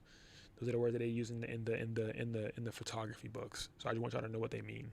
So when someone says, like, you don't want to contaminate the light, how the hell you contaminate the light? It's just when they're crossing and you don't want them to be crossed, that is contamination. All right. Makes sense, you guys, as we continue to progress? Any questions? No? I feel like this is kind of like self-explanatory. Yeah. Bet. Once again, grid lighting. Grids focus on control and control where the light goes. It creates a tighter beam. It gives you less spill overall. Gives you a cleaner background. Gives you a lot more control over that background, right? So you have a key light plus a grid. It will help concentrate that lighting, right? If you guys don't understand by now, grids are really cool and essential. A lot of photographers will not tell you that they're using a grid when they come up with these cool ass images, and like everything looks so great and amazing, and you'll never know they're using a grid because they're only showing you the back of their lighting modifier. So it looks like a regular lighting modifier, but in reality they're using a damn grid, and they're not telling you they're using a grid. But I'm telling you that we're using grids. We're using grids. I'm gonna tell you right now, we're using grids. 90% of the time, they ask is using a grid. All right, we're about unfiltered. The secret's out. So very, very creative setup, I would say too, is having a key light with a grid, having an RGB light with a background. Understanding how each of these work independently will help you be able to sandwich them together, be able to use them both together, be able to make them into one overall cool thing, right? Why would they hide that? I don't know. They just don't say it. Like, they be having a grid on and the image come out somehow so fire. I've seen so many photographers that will show you the setup and the shot, but the setup is a back shot of the setup. So they don't show you the actual setup. They show you the back of the beauty dish. They don't show you that they got little clips on the side that indicate that there's a grid on it, because you wouldn't know that. So like, oh, this is the setup, this is the shot. And now when you as a photographer go to try and recreate that same shot, you can't. And you're like, why can't I? I had the exact same setup as him. It's a grid. And they don't even tell you they're using a grid. That's all I'm saying. And I'm saying that from personal experience, because I've been I tried to recreate some stuff myself, and they didn't tell me they were using a grid, and I felt fucked over. So I'm not gonna do that to y'all. I'm gonna tell y'all, we're using grids. But yeah, definitely gives you a lot more a cleaner subject lighting as well, more colorful. You know, you can have a more colorful background rather than it being washed out, because you could do it without a grid. The background's gonna still have some more color, but it's gonna be more splotchy. So for example, if you didn't have a grid on here, and it hit right here, it would not illuminate the entire background, right? So if there was no grid and this light went however it wants to go, right? And your RGB light main source is coming from right here. Then about halfway through, you're gonna start losing the intensity of the light, because you don't have a grid for it to be able to stretch, for it to be able to spread. All right. So I've had this happen a lot. This happened to Kenny as well. You have a hot spot. We call these hot spots. Whether they're on the client or whether they're on the background, this is a hot spot. You have a hot spot of your light, but it didn't spread anywhere that you wanted it to spread because you had a hot spot.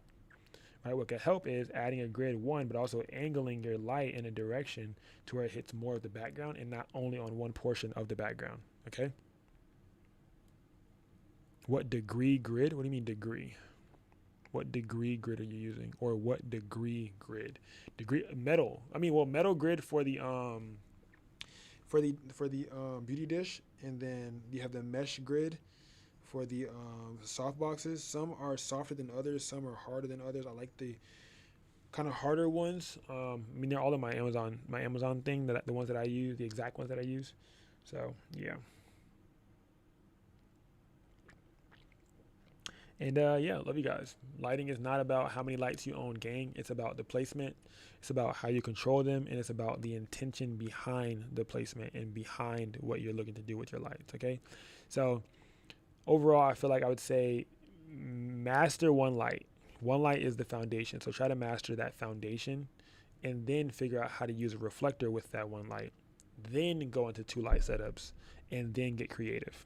I feel like a lot of the time people jump straight to creative or jump straight to 2 light setup and didn't even understand the fundamentals at the beginning.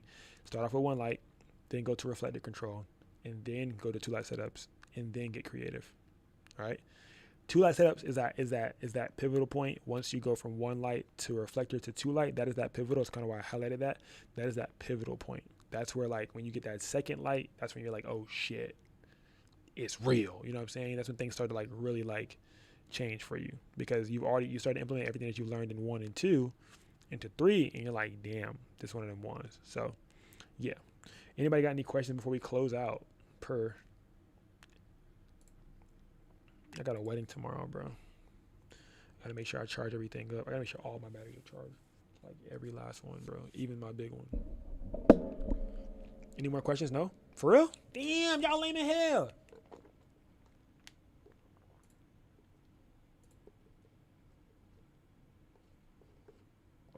Yes, you have a question, or yes? Who lame, bruh? Not you, Shotty. All right, go ahead, fam. So I think you covered this, but with the gels, won't they like overheat and like melt on the flashes? So if you're using, so I use 2 types of gels, right? The gels, if you're using continuous lights, they will melt really fast. Like if you're using like continuous lights with the Bowens mount and you clamp it to that, they will melt really fast. If you're using the plastic gels, if you're using the mesh gels, right? They don't overheat at all. Like, so it's called a beauty dish sock. Damn, I wish I had one in here, but I don't. But it's called a beauty dish sock, and it's basically like a little sock gel. Instead of having the plastic gel to like you have to clamp on, it's a sock, so you can put it on there. So I own both of them, and I've used both. And yes, the The flimsy one will overheat, but the reason why they give you so many of them is because you're really only supposed to use one per shoot. That's really why they give it to you. You're supposed to cut it up. They give you really big sheets, like of 12 by 12 sheets, 12 inch by like, I think 12 inch by 8 inch or something like that. You're supposed to cut it up and morph it to fit your flash, right? You're supposed to use like pieces at a time. Like you're not really supposed to use the entire gel sheet to be able to do it. That's why they give you like four of each color or something like that to be able to do it. But you're really supposed to be a one-time use. But that's why I got the socks, because you can just put the whole gel sock over it. Only thing about the sock is that it's a cloth gel. So like over time, when your light keeps hitting it, the color starts to dim, starts to wash out or dim, because that light keeps hitting that same exact spot. So over time, it won't be as dark or as vibrant as it once was over time. So I'll be using double. So I'll be like put two yellow socks on to try to get that color yellow, 2 blue socks on to get that color blue, and they're called beauty dish socks. And then you just get like a beauty dish gel sock. They're really cheap. But those are the way to not have them overheat. The way that I'll do it is like I'll cut the plastic ones up and I'll wrap them around my 8200. Like I'll wrap it on my 8200 and I'll like tape it or something like that to get that shot too. But the plastic gels, they're not built to be used over and over again. They're built for like a one-time use case.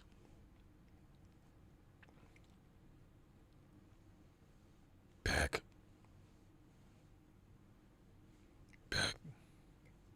Oh, you say, can I post a link? Yeah.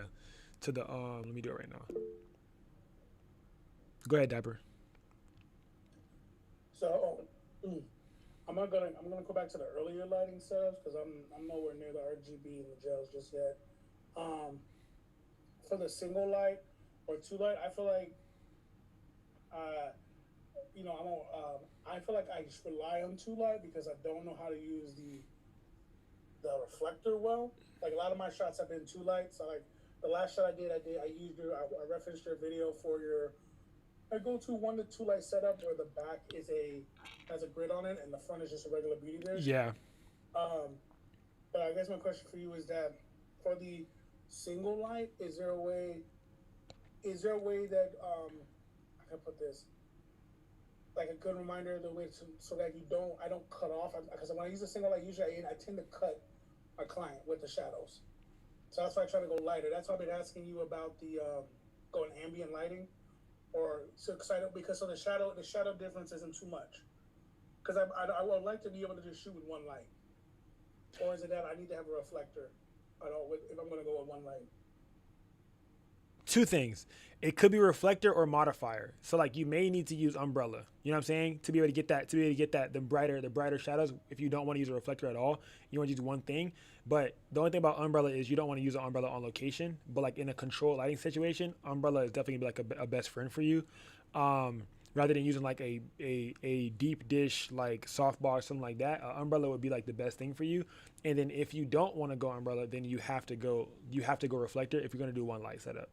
Because you have to have something to reflect off of or bounce off of. So a reflector or a bouncer, you're going to need something to help redirect that light to be able to even get rid of those shadows. Because other than that, if you don't want any shadows and you only do a 1 light setup, you're going to be just shooting straight on to the subject. But you still want depth.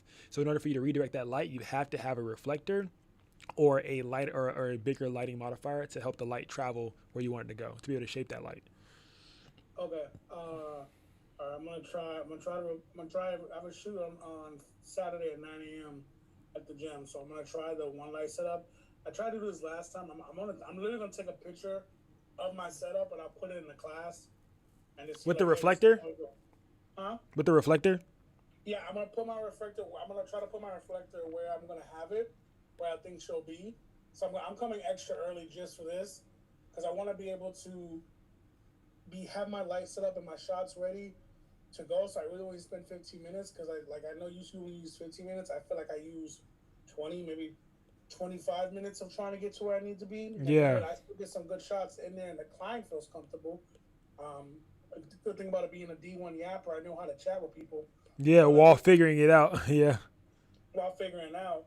But I want to be able to have it set up so I can still talk with them, but I'm only spending about 15 minutes for them, and then we can get into it.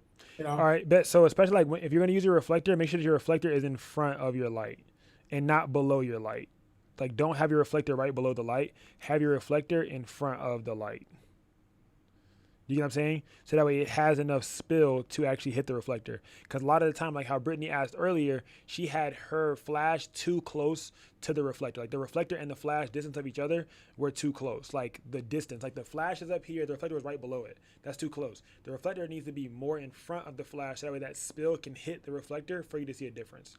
And if your reflector is flat on the floor, you may need to angle it a little bit up towards your subject so that way it can actually hit the subject.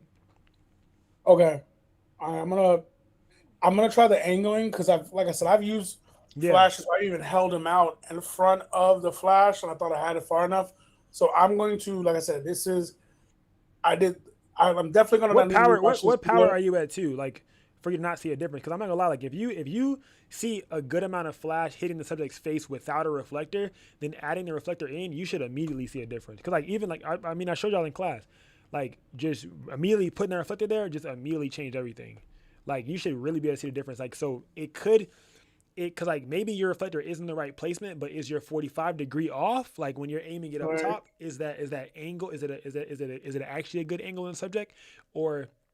I think it's more of a position problem for me because I've gone up to like, I generally the highest I would usually I'm average I go 1.8. Yeah. Because usually if I go anything 1.4 and up, it must it must be super intentional. But like 1.8, 1.16, 1.32 is where I like to kind of play around with. So I don't think it's a power problem. I think it's just like you said. I think it's a positioning placement of my beauty dish to positioning of my reflector. Yeah, I definitely think it's a placement. I definitely think it's a placement problem for sure. And I feel like once you like get that placement locked down, now you can like get a little meticulous with it and have a little fun with it. I think it's placement for sure. All right. Well, hope you're up at Saturday morning at 9 o'clock or 8:30 or I got a wedding, bro. I'll be up, bro. Okay, you'll get a picture from me. Well, everybody will. You get a picture from me. Yeah, okay, bro. Go ahead, Carolina. Hello. Many thanks. Okay, so my RGBs, they have like temperature, like for the colors, and then they Kelvin. also have like a percentage for the power. For the power brightness, yeah. So, question being, can you raise the power to the max, and would that help the visibility of the colors? Yeah, it helps with the distance. So like it'll help with the distance for sure. Like if you're at 50% and you're 3 feet away from the light, it's not gonna hit you as much as it would if you're 3 feet away and it's at 100%. So like yeah, like that 100% definitely helps with the distance of it. But my mindset when it comes to like RGBs and when it comes to RGBs, panel lights, things of that nature, is I always like when I'm talking to you guys today, like in class, my mind thinks that they're at 100%. My mind's not like, oh, they're at 25, maybe they're at 50. My mind's like, okay, 100% light at 60 watts of power. That's how you get all of those watts out. If you're at 100%, you're using the full 60 watts. You know what I'm saying? So if you're at 50%, you're only using 30 watts. You see what I'm saying? If you're at 25%, you're only using 15 watts. So, right. So whether you're closer or further away, you might as well just use 100 since that's your whole goal to get all the color. Your whole goal is to get all the color. Yep. Okay. Yep. Most def. Gotcha. Okay. Unless sometimes you might have like a deep orange. Like today, I had a deep not today, but like a week ago, it's like a deep orange. And sometimes you don't want it to be as deep. Like maybe your grid is doing a great job and it's separating the subject from the background amazingly.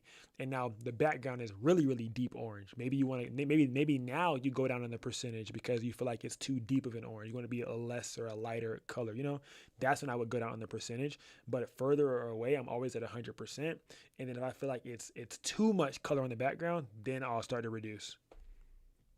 And you think photos look better when the subject is not the color of the lights? Yeah, I think it's always gonna look better. Like when the subject's not the color of the lights, when the subject is true to tone, unless it's like a creative session. I always have to say that because your intent might be your intent. Mm-hmm. But I think it always looks better when the subject's color is true to tone for their skin, and then the added colors like within their shadows or the backlight or the side lighting and things of that nature are accents of those colors. Because I feel like it adds to it now. Gotcha. Rather than it being like, they like, because prime example, like white bounces, right? So if you point a red light at a Caucasian person, then their color is gonna like absorb and suck in that red. You know what I'm saying? bounce that red from there. It's going to disperse off of their skin. So you're going to be able to see it a lot on their skin. And then if, darker skin colors absorb, so now if you point a red color onto a darker skin person, their skin color is going to soak up that red. So it's kind of like that. It's like, that's why I like to use grids, because I want the person's face to always be their true to tone. And then I'll play with their shadows, backlighting, and side lighting. Unless your intent is to be creative. Right. And then when you're adjusting the ISO, you're adjusting the ISO to match the color that you want for the background and the lighting, et cetera, et cetera. Okay, cool. Yeah.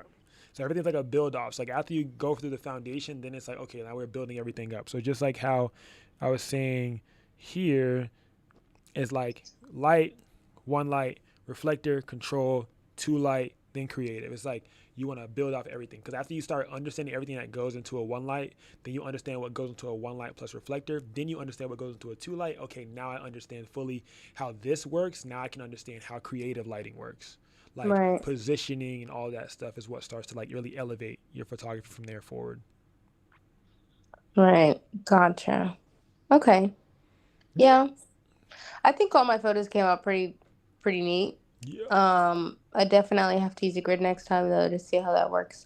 Yeah, grid's fun, bro. Like they even have grid for the V1. Like the V1 has like a little snap-on circle grid too. Like they even have a grid for that, for the small little attachment to go on top of the V1 flash. So they got grids of all sizes for real. They have grids that go inside of the reflector dishes as well. Those have grids, like they have grids for everything.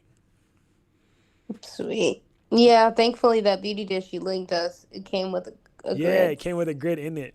Came with a grid and the sock. I'm trying to look for the RGB socks for y'all right now. I'm trying to look in found them. That was fast. Yeah, here we go. Found them. All right, so they got multiple. So I ordered 2 of these, you guys. They're $7 for 5. So it's a 5-piece thing. It's $7. I'm gonna put them in the Discord for y'all in the gear link section. But it's $7, gang, and you get 5 of them. And they're just as strong. Yeah. They're just as strong. Like the other ones are like one-time uses. Like the ones remember the ones I showed you yesterday where like I spread it out and they were all like plastic. They're not like, if you use it at a low power, you could use it multiple times. But I was using mine at high power and I was burning through them, like because the heat starts to heat up the thing and it starts to bend and crinkle and get weird and like morph and stuff like that because it's heat. So like it just does what it's supposed to. This is what it's gonna do. But yeah, so these I'm about to send it. Let me see gear links. All right, I'm about to send it right now for y'all to see these. So these go inside on top of the reflector dishes. So I use these for my reflector dishes when I'm doing that. So for that tutorial I did with the one client where I was using the yellow RGB in her background and the different colors in the background to separate her from the background, it was these. I bought 2 packs of these to have double. So if I want it to be a deeper green, I'll put 2 green socks on. If I want it to be a deeper yellow, I put 2 yellow socks on. If I want it to be a deeper blue, I put 2 blue socks on. Stuff like that. Not socks for your feet, guys. Socks for the lights, bro. But yeah. Yee.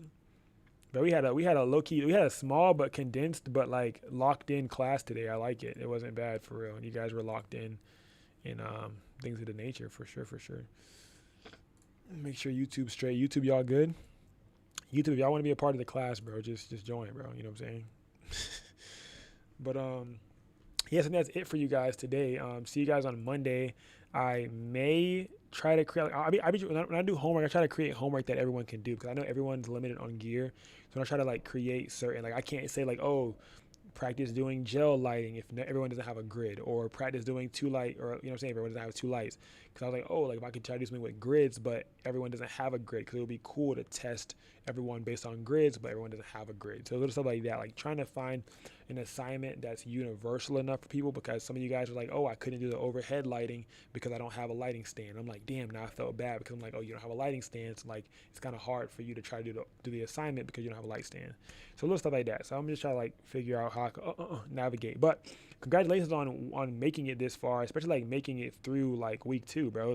We just finished class 2, you know what I'm saying, of week 2 of the lighting and camera control class. Man, I think you guys are doing pretty damn good. And you guys still have access to all the other classes and recording, stuff like that too. And I'll be uploading the slides from tonight as well for you guys to be able to view and see. Okay. All right, you guys. Love you guys. Talk to y'all later. Hasta luego.